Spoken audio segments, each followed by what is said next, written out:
Hello guys, welcome back to my channel. তো আজকে তোমাদের সাথে শেয়ার করবো একটা সুন্দর মেকআপ ভিডিও। আর এই লুকটা আমি ক্রিয়েট করেছিলাম ঈদের দিনকে। তো এই লুকটা ঈদের জন্যও বলতে পারো তোমরা। প্রথমেই চশমাটা খুলে নিয়েছি, কারণ চশমা পরে তো মেকআপ করা পসিবল নয়, তাই জন্য। আর যখনই আমি মেকআপ করতে বসি তখনই আমি এই হেয়ার ব্যান্ডটা ইউজ করি, কারণ আমার যাতে প্রবলেম না হয়। তো প্রথমেই নিয়ে নিয়েছি একটা জেল বেস ময়শ্চারাইজার। প্রথমে আমাদের ফেসে এটা অ্যাপ্লাই করতে হবে।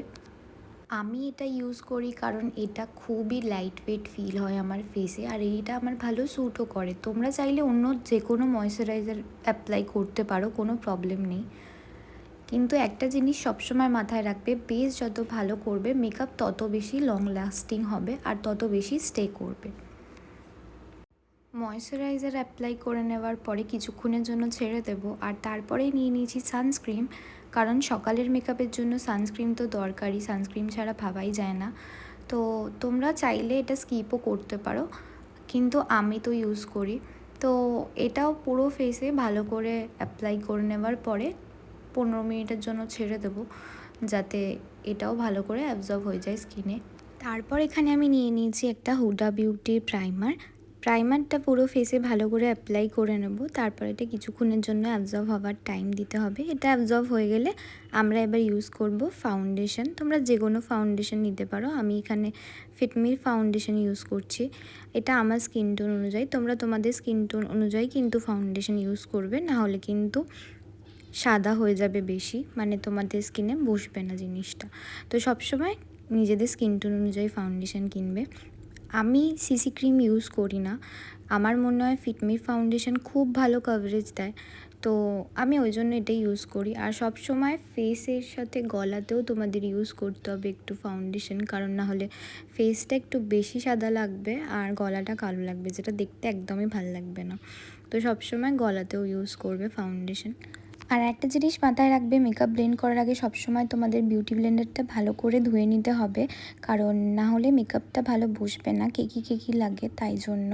আর ড্যাবিং মোশনে তোমাদের ফাউন্ডেশনটা ব্লেন্ড করে নিতে হবে, যেমন আমি করে নিয়েছি ব্লেন্ড। তো এখানে এবার আমি কনসিলার ইউজ করব। কনসিলার আগেও চাইলে ইউজ করতে পারো, পরেও ইউজ করা যায়। এটা হচ্ছে সুইস বিউটির একটা কনসিলার, এটা একটু হাই কভারেজ, একটু দামি বেশি, আর এটা নর্মালটা যেটা সবসময় অ্যাভেলেবেল থাকে। তো আমার কাছে দুটোই ছিল, আজকে আমি একটু হাই কভারেজেরটা ইউজ করছি। কিন্তু আমার মনে হয় যেটা আমি ডেলি ইউজ করি বা নর্মাল টাইমে, যেটা একটু কম এক্সপেন্সিভ, তো ওইটা ভালো বেশি কভারেজটা দেয়। কারণ আমি দুটোই ইউজ করেছি, কিন্তু আমার মনে হয়েছে আগের যে কনসিলারটা, যেটা নর্মাল ডেজে আমি রোজই ইউজ করি প্রায় দিন, ওটা খুব ভালো কভারেজ দেয়, ওটার দামটাও কম আর কভারেজটা ভালো দেয়। আর এই প্রোডাক্টটার দামটা একটু বেশি, কিন্তু অতটা ভালো কভারেজ দেয় না। যাই হোক, তো তোমাদের যেখানে যেখানে স্পটস আছে সেখানে সেখানে অ্যাপ্লাই করে নেবে। আর এটাকে ভালো করে ব্লেন্ড করে নিলাম। তারপরে আমি এখানে অ্যাপ্লাই করব সেটিং স্প্রে। এটা হুডা বিউটির একটা সেটিং স্প্রে, তো আমি এটা ইউজ করি। আর সেটিং স্প্রেটা অ্যাপ্লাই করার পরে আমার এখানে চোখটা প্রচণ্ড জ্বলছিল, কেন জানি না। আর তারপরে এটাকে একটু ছেড়ে দিতে হবে যাতে এটা একটু অ্যাবজর্ব হয়ে যায়। তারপরে আমি এখানে নিয়ে নিয়েছি একটা ছোট্ট ব্রাশ, কারণ আমি এবার আইব্রোটা ড্র করব এই জেলটা দিয়ে। তো তারপরে এখানে আইব্রোটা ড্র করে নিচ্ছি আমি, তোমরাও এরমভাবেই করবে।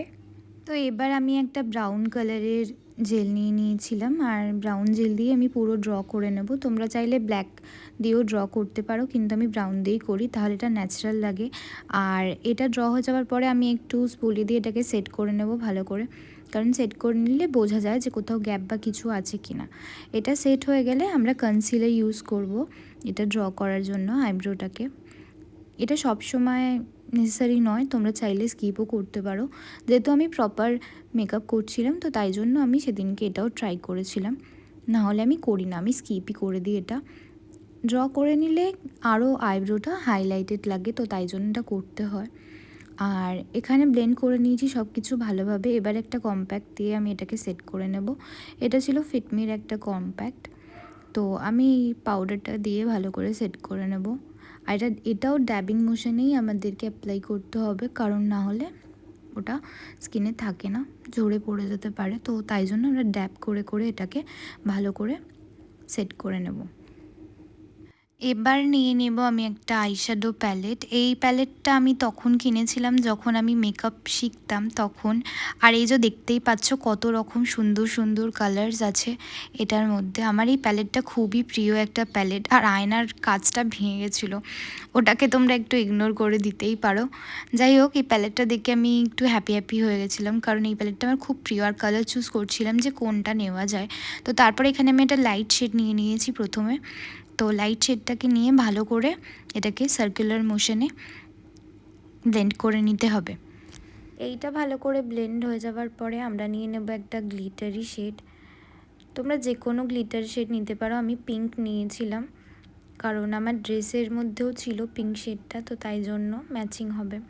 তো পিঙ্ক শেডটা নিয়ে আমি ড্র করে নেবো দুটো চোখে সুন্দর করে। আর তোমরা চাইলে কনসিলার দিয়েও প্রথমে ড্র করে নিয়ে তারপরে এই কালারটা লাগাতে পারো, তাহলে আরও সুন্দর দেখতে লাগবে, আই মেকআপটা খুলবে ভালো।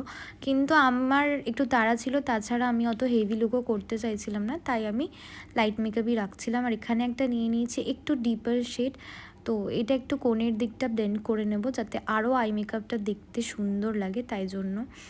তো দুটো চোখেই আমি ভালো করে ব্লেন্ড করে নিয়েছি এখানে।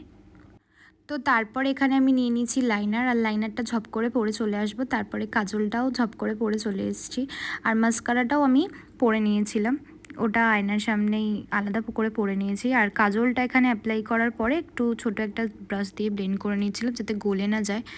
আর ওখানে একটু আইশ্যাডো লাগিয়ে নিয়েছিলাম কারণ যাতে সেট থাকে ব্যাপারটা। আর এখানে নিয়ে নিয়েছি একটা সুন্দর কিউট ব্লাশটা অ্যাপ্লাই করে নেওয়ার পরে আমি ড্র করে দেবো লিপস্টিকটা লাগানোর আগে। আর আমার কাছে আজকে ছিল দুখানা শেড লিপস্টিকের, আমি ব্রাউন শেডটা ইউজ করেছিলাম কারণ আমার ভাল লাগছিলো বেশ ব্রাউন শেডটা, তো আমি ভাবলাম ব্রাউনটা ভাল লাগবে আজকে।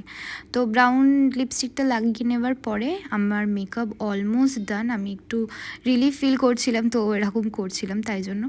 আর এখানে আমার কাছে দুটো শেড ছিল হাইলাইটারে, আমি পিঙ্ক শেডটা নিয়ে নিয়েছি। হাইলাইটার হচ্ছে সব থেকে প্রিয় একটা পার্ট মেকআপের, মানে হাইলাইটটা না করলে যেন মুখটা ভাল লাগে না মনে হয় এরকম। তো হাইলাইট করে নেওয়ার পরে ব্রাউ বোনটাও একটু হাইলাইট করে নেবো। তো এই হচ্ছে আমার ফাইনাল লুক। আমি আর আলাদা করে কোনো হেয়ার স্টাইল করিনি। তোমাদের যদি লুকটা ভাল লাগে তাহলে অবশ্যই জানিও। আর তোমরা কাছ থেকে দেখলে বুঝতেই পারছো মেকআপটা কত স্মুথ হয়েছে। যাই হোক, তোমাদের যদি আরও মেকআপ ভিডিও দেখতে ইচ্ছা করে তাহলে লাইক কমেন্ট শেয়ার করো, আর অবশ্যই জানিও কেমন লাগলো। আজকের মতো টাটা।